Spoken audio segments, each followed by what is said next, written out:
connections. Great. Yeah. There we go. Cool. All right. Hi there. Hi. My name is Sara. I'm a writer in Harrisburg, Pennsylvania, as I explained before. I would love to talk to you guys about your products. I've had the chance now to sample a couple of both the Itz Spritz and the Bravazzi, and I'm really, really impressed.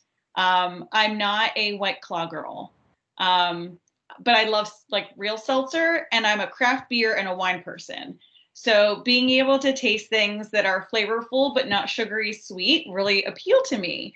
And I have to say, Bravazzi surprised me the most. Like, I put off trying it. I was like, this is going to be a sugar bomb. Meanwhile, I love Italian sodas, but like here and there. And then I had one and I was like, oh my goodness, this is perfect. So refreshing. So tell me a little bit about the company as a whole. Which product came first? What got you guys started? Yes. So, well, what got us started is, so Anne and I are two of the co-founders, and we have a third partner, Bob Walkenhorst, and we all knew each other because we've worked in the industry for a very long time. So Bob is a former beer distributor, so he owned a beer distributorship, and Anne and I both worked together at Miller Coors. Anne also worked at Campari. So we've just been in the industry for a long time and knew each other then. So we, Bob was selling his beer distributorship. I had left the brewery, and we were actually at lunch one day catching up and just started reminiscing. I created Red's Apple Ale for Miller Coors, and he was one of our test market distributors. And so we got to be friends, and we were reminiscing about the good old days and laughing. And that's when, we were like, you know what? We should do this. There are so many ideas, so many things that when Anne and I were on the new product innovation team together, that there were so many things that just weren't right for Miller Coors and what they were trying to do. But quite honestly, that were right for the consumer. Oftentimes we found, and this isn't a knock on any of the big companies, but that they needed to innovate for what was right for them, or they had a strategy to be a fast follower. And so, but they weren't always innovating for consumer needs. And so we said, you know what, there is an opportunity for exactly what you just described, which is, the seltzers were just kind of hitting the market, and we always say we owe them a debt of gratitude because they've done some really cool things and amazing things to bring interest in consumers into the category, but they're not for everyone by any means. Some of the memes are just so funny where it's like, someone like, sneezed strawberry, in the other room, and, and it has a hint of strawberry flavor and all those funny things. But yet, then if you want flavor, why should you have to go all the way to like a Mike's or a Twisted Tea or any of those things that are just like high fructose corn syrup, sugar bombs, and, rot your teeth, as my mother used to tell me, type of beverages? Why isn't there something in there that is like an all natural, better, literally like better choice for me than those? But that's not a seltzer. And we said there absolutely this needs to exist. And so that was kind of how we identified, like, there is an opportunity here if we started our own company. And then, but we didn't know like the branding, what are the flavors, that's kind of the process then after we started the company and said, yes, we want to do this. We want them to be all natural, more premium quality product. But then we were like, what are the products? What are they called? What do they taste like? What are the flavors? And that's really when the process begins of like, what we do and what we've done for most of our careers. And so quite honestly, Bravazzi comes from my love of Italian sodas and San Pellegrino. I mean, and my true obsession with all things Italian. I mean, just with all things Italian. Anne and I both studied abroad there in college. I lived there for a summer with a family, even in high school. We had a foreign exchange student live with my family from Italy for a year. I call him my brother. I'm super close to them. You know, I rented a villa for my whole family and friends, and like 14 of us to go over for my 40th birthday. I'm like obsessed with the country. And then all the things that you get when you're in Italy, everything is like, you know, you buy your food for, you know, maybe a day or two. You're just, you know, you're buying it fresh. And so we just really wanted to bring that idea into the alcohol beverage space. So that's really how Bravazzi was born. And then Itz Spritz is kind of my other love, which is spritzers. And it really started with my obsession of Saint Germain, which Anne knows goes way back to when we worked in innovation together.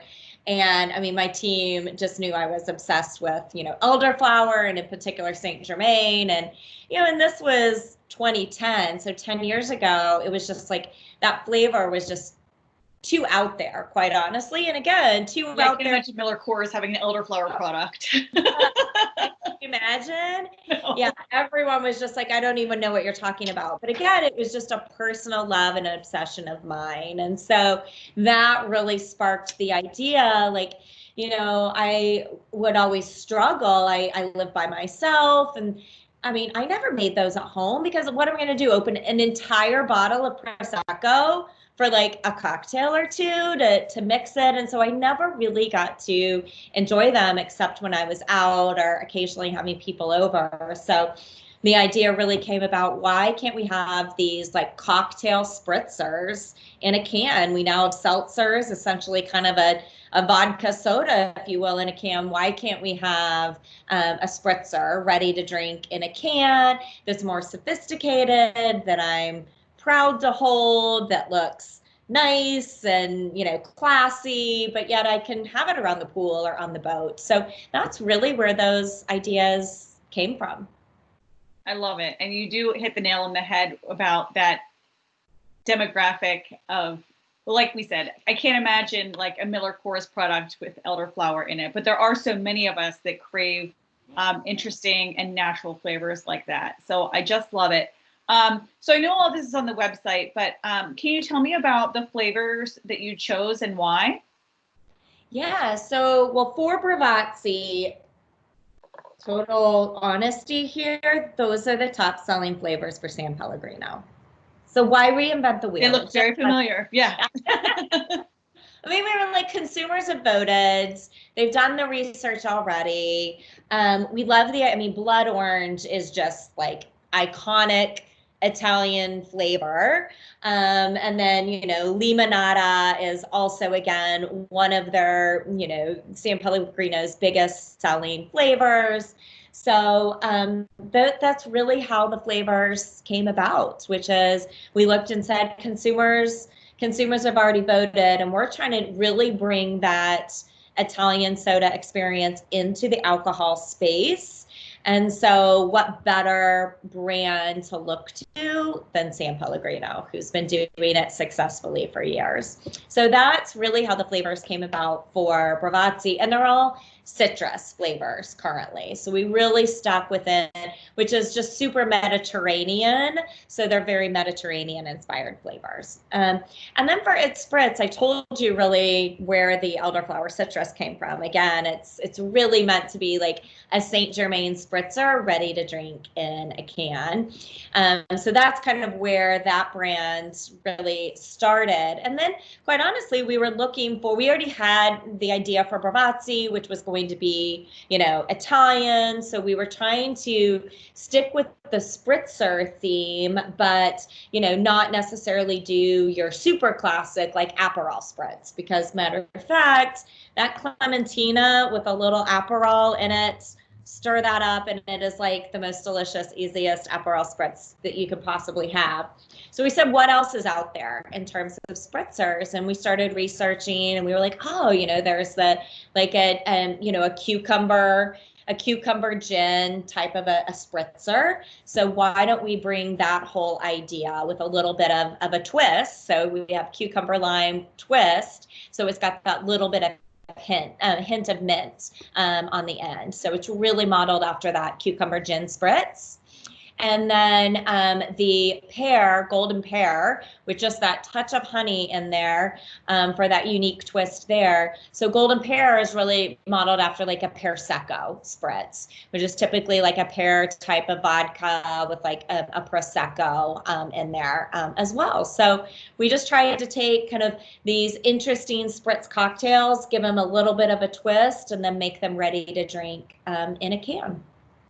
You know, it's interesting. You had said a little bit ago about how, you know, if you're a person who lives alone or you just don't really have like the bartending chops, it really can be difficult to like want to have a cocktail. And especially when we've all been on a stay-at-home order in quarantine for the last 3 months. It's been nice to have something to reach for that's like that, because I am not a bartender either. It's like, I just usually want to just crack something open, bottle of wine or a bottle, you know, or a can of beer or whatever. So I love that. And the portability, you guys chose to go with cans for packaging.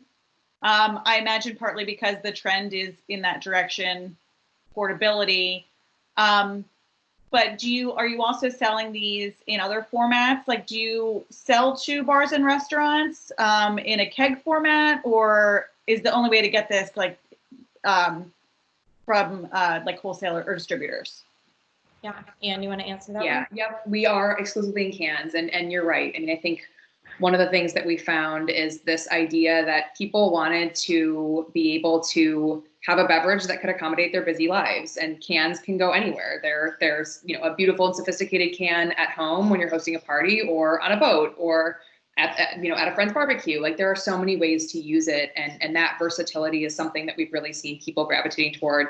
And then, yeah, so we do sell to bars and restaurants, but we are not on draft right now. Certainly something that we're looking at. But what we found is that accounts actually get really excited about the cans as well. And we have 3 ways that it can be served. Like, one is just, it's great out of the can. And we have these really fun buckets, for example. And so like brunch programs, and actually right now, as on-premise accounts reopen, we found that it's a nice way to do some social distancing cocktail type activity and with fewer steps.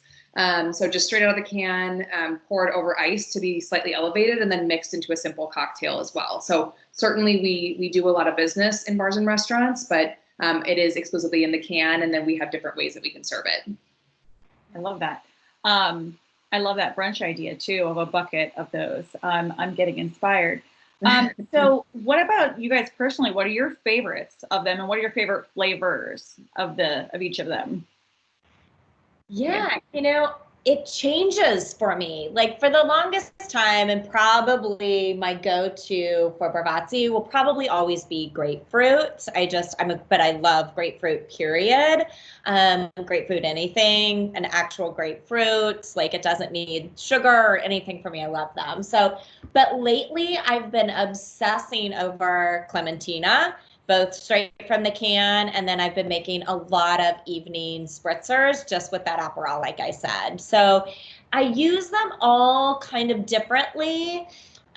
Grapefruit, though, but I put tequila in it sometimes to make a Paloma. So it depends. I'll put gin and that limonada sometimes. I'll throw like some Hendrix in there for like a little, twist of a gin and tonic, but probably I would say grapefruit is my go-to. And but I use them all somewhat differently.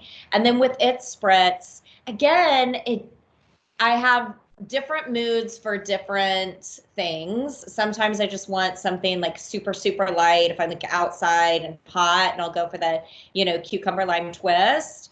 But probably I would have to say my first love is the elderflower citrus, because that's what kind of started it all and goes back to my love of Saint Germain.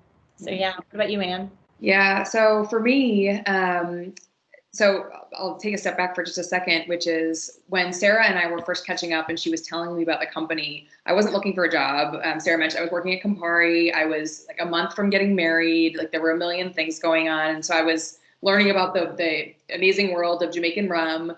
And she told me about it. And I was like, this sounds amazing. And as a consumer, I mean, Sarah, it's exactly what you said earlier. Like, I had been missing this. I would go to the store and I would look at the shelves in the beer aisle and I was like, nothing here is speaking to me. And I love beer and I love craft beer, but like when I didn't want that, there was nothing that was speaking to me as a consumer. And so Sara told me about it and I was like, yeah, like this is incredible. And these products, like how do they not exist? Like amazing. And Sara was like, well, just wait till you taste them. Next time you're in Chicago, let me know. And I was there a few weeks later and, I had like 30 minutes on my way to like a welcome reception for my cousin's wedding weekend. And I stopped by Sara's house and Bravazzi grapefruit was the first of any of our products that I tasted. And I tasted it and knew in that moment that I was like leaving corporate America, joining a startup. Like I couldn't imagine doing anything else as a next step in my career and just, you know, kind of personal and professional journey. And so I'll say that grapefruit was my first love, although I do crave them all at different times. Blood orange for me with Campari is delicious, like as a summer beverage, and I cannot get enough of it. And then, yeah, for elderflower citrus, for Itz Spritz, rather, I crave them at different times. Elderflower citrus is probably my overall favorite, but like in the fall, I crave that golden pear. It's a really nice, lighter, you know, option from a cider, which I do enjoy a pear cider, but they're too sugary for me a lot of times. And it's just a much crisper, for me, more enjoyable experience. So yeah, I do crave them at different times. Like the cucumber lime twist on a hot day is pretty much the most refreshing thing in the world.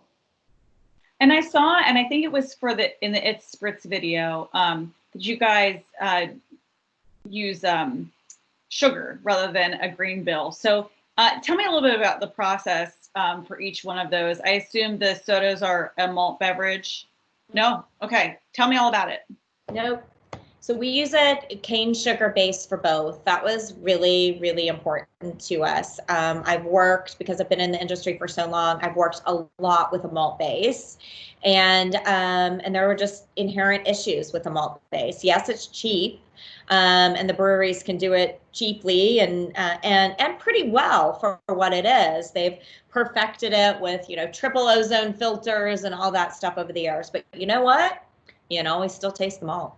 And so you have to then first add sugar and high fructose corn syrup to cover up the malt flavor. Then you get to build the flavor from there. And I just didn't want to do that. I wanted a really clean base. So we start with liquid cane sugar. We add a wine yeast. So we use a cuvee wine yeast and water.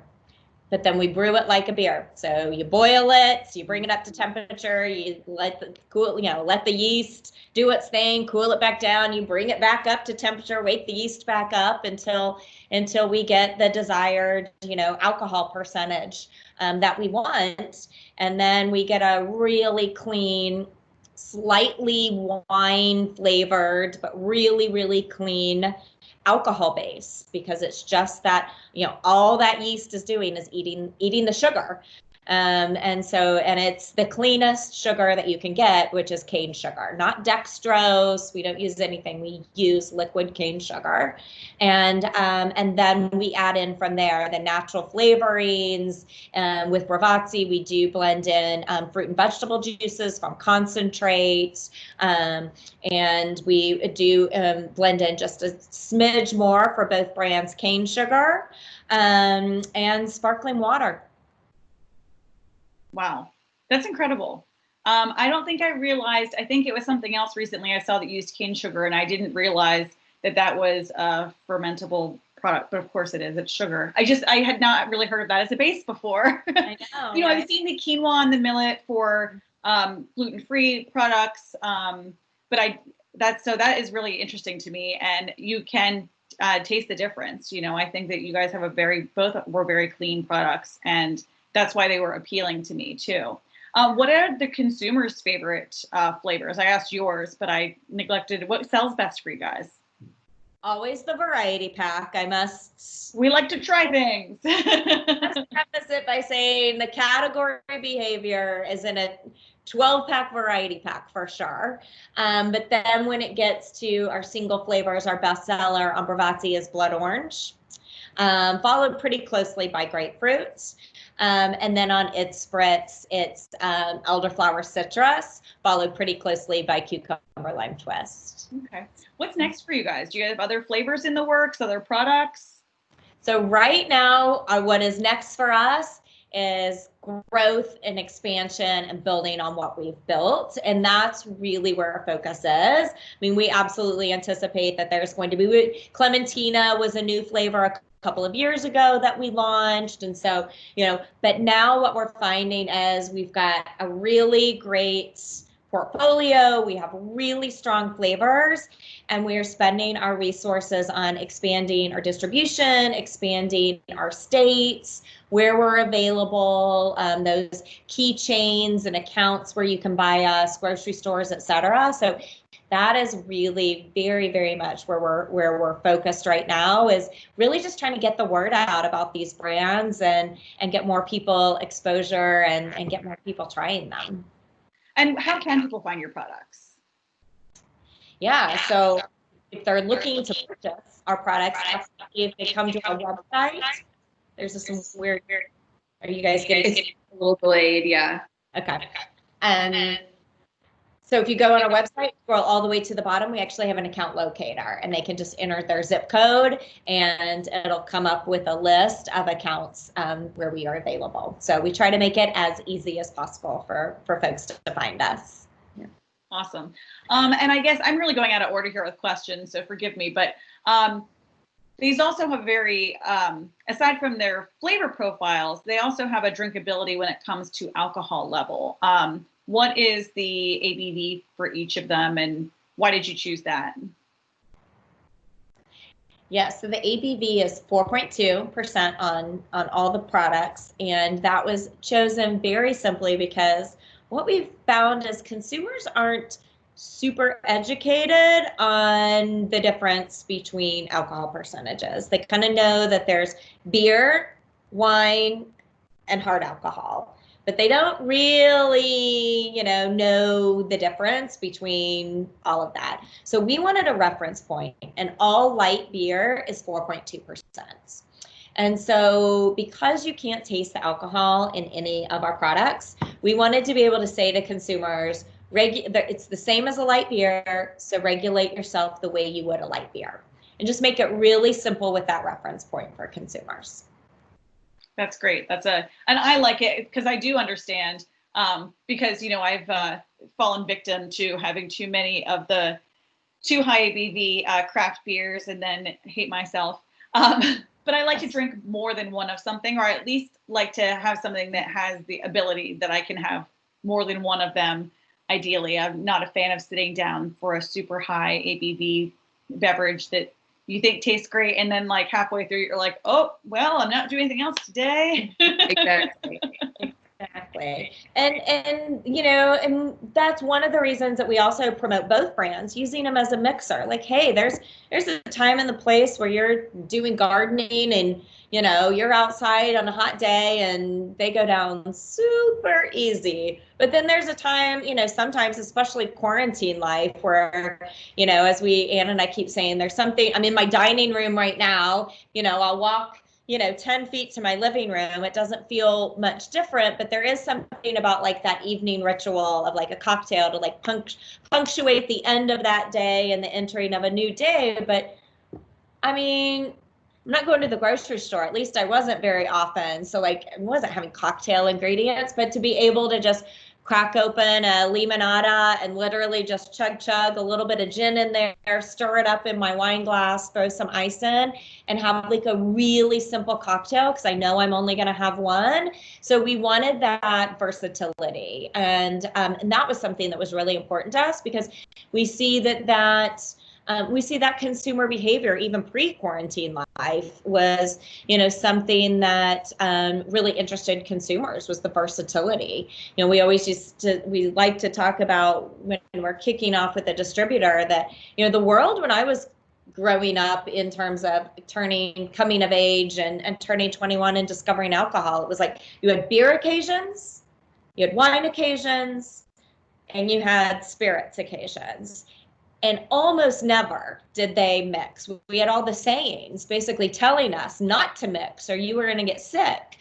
And now today's consumers, it is all about mixing and going back and forth, and there are no swim lanes anymore. We just say it's one big pool party. And so we were like, you know what, let's lean into that behavior and show consumers that this is a perfect product for that kind of behavior. So for you guys, really personally and professionally, what has been the major change in when you guys were working for a large company producing alcohol products to now running your own? Mm-hmm.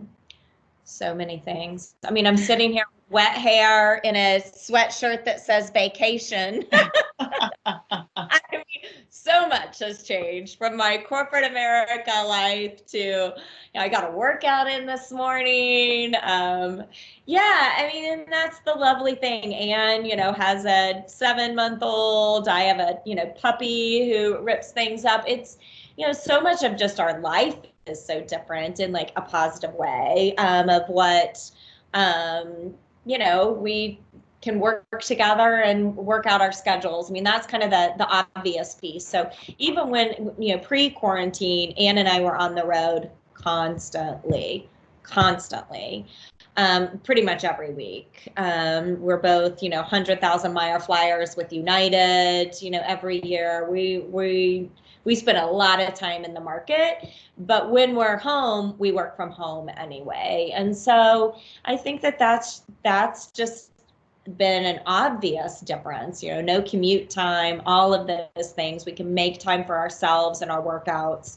But at the same time, sometimes it's hard to put it down because we are on the road all the time. This is our business. Our hearts are in it, you know, and we're heavily invested in it, both financially and emotionally, invested in making it work. And I think that's all for the best. I mean, when all of this hit with COVID-19, I mean, yes, we worried about what was going to happen with our business, but we also have, you know, 6 employees that work for us that, you know, all of a sudden, you know, they are our extended family, and that, you know, that means a lot to us. So those are some of the changes. What else, Anne? What would you say? Yeah, I mean, I think the other thing I would say is the speed with which we can move. I mean, in all of my experience in corporate America, in order to make one decision that we all might make on a 5-minute call, it would require like 3 rounds of creative reviews and like 5 meetings, and then more meetings to plan for the other meetings, and then presentations to plan for those. So there's just a lot more, there are a lot more stakeholders. And so it's been fun to be able to just get together quickly and move and adapt quickly. And then I think the other thing I would say is you just feel everything. To what Sara said, you know, being emotionally invested, it's like being an entrepreneur in general, like the highs are so much higher than they ever were when you're working at a big company, and you feel everything personally if it doesn't go your way. And so I just feel like it's it's been this amazing journey just from an emotional sense, as well as in a professional setting and context. Do you guys have anything that you, I mean, obviously, all your years of experience is, I'm sure you use on a daily basis now, being able to do it for yourselves. Are there any things, any major themes or lessons that you feel like you are uniquely prepared for because of your backgrounds? Because of our backgrounds? Yes and no. I mean, one of the things that I always say is, one of my biggest lessons is be careful who you take advice from. I've definitely learned that lesson, but in a good way, both good and bad. But just like, you know, that you also have to be willing to trust yourself. Like, advice is great, listen, but be careful. Be careful with how much advice you get, and whose advice you act upon. But yeah, I don't know. What about you, Anne? Well, keep thinking. Yeah, I mean, and I think the other thing would just be, I think having exposure to so many, and I would go back to our innovation experience, where really you are more of a GM, it's more of a GM versus just a marketer. And so you really have to learn all aspects of the business. And I think that just being able to think holistically about the business and everything that goes into creating a brand, getting it to market, the relationships that are required, getting it to consumers. I think that also, and being able to think flexibly has also been something that has been very important, especially on an entrepreneurial journey, because just every day something new is thrown at you and you need to be able to think on your feet and be flexible and, you know, pivot if needed or adjust and react. And so I would say that that's been the other thing, is just having a nice breadth of experience so that you can think about the business and all the different things that go into building a brand and making it successful.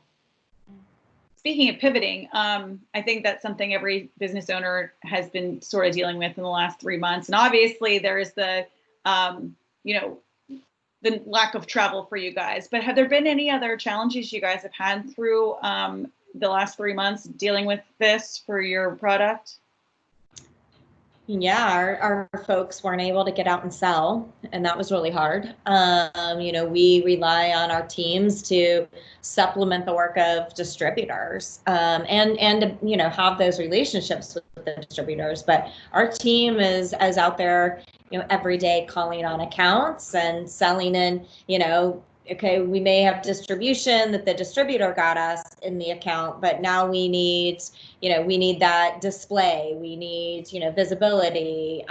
So that was really hard, having our people, literally sitting at home and trying to figure out how we best utilize them and try to take advantage of them being at home and teach them how to build relationships in different ways if we can't be in the account. So that was a big change for us. They're now back out there, but we had a couple of months where they weren't out there, and typically that's how they're incented, and they get their bonus based on how many displays they get, and so we really had to pivot a lot of that. And then because of that, and because even our distributors weren't out in markets, they defaulted to the big brands. Like, how can I just drop off a couple of pallets of Miller Lite and Coors Light, and let's just get in and get out kind of thing of the accounts. And so that was tough for small businesses like us. And the irony is that consumers, because of the boredom, because every day was the same, they were actually looking for new things, and we were having a hard time working around that with distributors. So we had to do a lot of pivoting. And I would say we also rely a lot on sampling events, heavily on sampling events, for people to first, kind of like you had an expectation of what you thought it was going to be. And so we rely on those sampling events to say, oh no, here's what it is. And that's really how we introduce our brand to people. And we couldn't do that. It could be a year, we don't know, in some places, before we're able to sample again. So we've really had to pivot how we build awareness, how we market our products. We've been testing now here in Chicago. We've got some billboards, some out of home up. We are doing some digital marketing campaigns, which we haven't done before. We've really upped our social media. We've always been doing quite a bit on social media and advertising, but we've shifted dollars there. So there's been quite a bit of pivoting that we've had to do due to this situation. And then just really trying to communicate. I mean, there's so much energy around supporting small business. And so letting people know we're a small business too. White Claw's going to be just fine, guys. But, there are other ways to support, small business other than, just, which I'm all about, go to your local restaurant. And so we did a big program around, for every case of product that we sell, you support us and we will then pay that forward, and we will donate $1 per case to the GoFundMe Small Business Relief Fund. So it was all about paying it forward. If you support us, we'll support other small businesses. Awesome. A lot of the of our breweries in Pennsylvania, I shouldn't say a lot, some have pivoted to actually shipping beer, which I know that is, every state has its different set of rules and regulations. Yeah. But is direct shipping something that is in your future potentially? Have you guys considered that? Unfortunately, we're not able to cross state lines. So that is a problem for beer. It's just a legal issue for us. We would love to. We've talked to several different companies and services that do it for wine and even spirits. But then they're like, oh, you pay a beer tax, and that pretty much ends the conversation. So the majority of all states, you just can't cross state lines with the beer. I wish we could. We'll have to work on that. We'll have to talk to some lobbyists and figure that one out for you guys. I think that would be a neat addition. Is there anything else that you guys want to talk about that I didn't get a chance to ask you about? Yeah, I think it was pretty thorough. Yeah. Well, thank you both so much for taking the time. This was really nice. I loved hearing from both of you. You have a great story. I'd love to pick your brain forever about your past lives with these big companies too. I do a lot in craft beer. I was in Pennsylvania specifically, but we did a award-winning film actually that's on Amazon if you would care to watch it, called Port in Pennsylvania. Talked to Dick Yingling and Carol Stout and the guys from Victory and Trogs, and then a bunch of other small breweries all throughout Pennsylvania. And then we actually just launched a series too that's streaming on YouTube right now. It's supposed to be on Amazon, but it got held up because of all of this stuff, as everything is. So it'll be there eventually, but for now it's free on YouTube, and it's called Port in PA. If you guys feel like checking it out, I'm not asking for anything else, just a little, if that would interest you. But yes, thank you so much for taking the time with me. I'm excited to write this story up for you, and I'll make sure I'll send you guys a copy when it's live. Awesome. Thank you, Sarah. Great chatting with you. Thanks. It's so nice to meet you. Great. You too. Thanks. Bye. Bye.